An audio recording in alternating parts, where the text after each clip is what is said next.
ছোট পর্দার অতি পরিচিত মুখ তিনি। কখনো বাবা হয়ে নীতিশিক্ষার পাঠ দিচ্ছেন, কখনো আইনজীবী হয়ে লড়ছেন অন্যায়ের বিরুদ্ধে।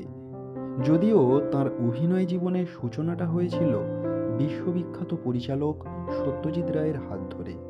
তিনি বাংলা ধারাবাহিকের অতি পরিচিত মুখ কুশল চক্রবর্তী। 1968-তে পশ্চিমবঙ্গের কলকাতায় জন্মগ্রহণ করেন কুশল চক্রবর্তী। মাত্র 6 বছর বয়সে সত্যজিৎ রায় পরিচালিত সোনার কেল্লায় মুকুলের ভূমিকায় অভিনয় করেন, যার জন্য 1974-এ শিশুশিল্পী রূপে জাতীয় চলচ্চিত্র পুরস্কার পান কুশল চক্রবর্তী। তুমি নিজে যুদ্ধ করতে? আমি তো ছোট ছিলাম, আমার হাতে আংটি ছিল, আঙুলে। আংটি? এরম? আমি পাথর দেখেছি। তবে অভিনেতা হওয়ার স্বপ্ন তার কোনোদিনই ছিল না। যাদবপুর বিশ্ববিদ্যালয় থেকে সিভিল ইঞ্জিনিয়ারিং নিয়ে পড়াশোনার পর কর্মসূত্রে কলকাতা ছেড়ে ভিন রাজ্যে পাড়ি দেন কুশলবাবু। তবে সেখানে ঠিক খাপ খাওয়াতে পারছিলেন না, ফলে চাকরি ছেড়ে অন্য পেশা খুঁজতে খুঁজতেই অভিনয়ে প্রবেশ করেন তিনি। 90-এর দশকে একের পর এক ছবিতে অভিনয় করেছেন কুশল চক্রবর্তী, যার মধ্যে সংসার সংগ্রাম, রণক্ষেত্র, চন্দ্রগ্রহণ, সম্প্রদান, দেবা, মহাসংগ্রাম প্রভৃতি অন্যতম।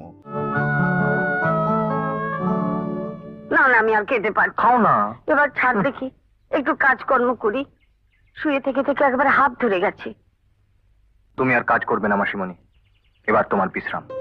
এরপর দীর্ঘ কয়েক বছর অভিনয় থেকে দূরে সরে যান তিনি, কারণ 97 সাল থেকে নিজে প্রযোজনা ও পরিচালনা শুরু করেন তিনি। ধারাবাহিক ছাড়াও 90টি টেলিফিল্ম পরিচালনা করেছেন তিনি। ক্যামেরার পিছনে এমনভাবে জড়িয়ে গিয়েছিলেন যে ছবিতে আর অভিনয় করা হয়ে ওঠেনি। তবে রাজ্যটক, রাশি, আমার দুর্গা, ব্যোমকেশ প্রভৃতি একের পর এক মেগা ধারাবাহিকে অভিনয় করেছেন কুশল চক্রবর্তী। দীর্ঘ 15 বছরের পরিচালনায় ইতি টেনে বর্তমানে সিনেমা বানানোর প্রস্তুতি নিচ্ছেন কুশলবাবু। তিনি পছন্দ করেন তপন সিংহ, তরুণ মজুমদার ঘরানার ছবি, যা দেখার পর দর্শক হাসবে, কাঁদবে, রিলেট করবে। তার ইচ্ছা ছিল সৌমিত্র চট্টোপাধ্যায়কে নিয়ে কাজ করার, কিন্তু তা আর হলো না। চলে গেলেন বাঙালির প্রিয় ফেলুদা। 2011-র 11ই ডিসেম্বর কুশলবাবু বিবাহ করেন সঙ্গীতা চক্রবর্তীকে। তবে তাঁদের সম্পর্ক বেশি দিন দীর্ঘস্থায়ী হয়নি।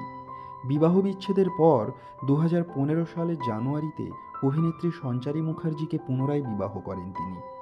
বর্তমানে একের পর এক ধারাবাহিকে অভিনয় করে চলেছেন কুশলবাবু। জ্ঞানচক্ষু চ্যানেলের মধ্যে দিয়ে আমরা ওনার সুস্থ জীবন কামনা করি। ধন্যবাদ।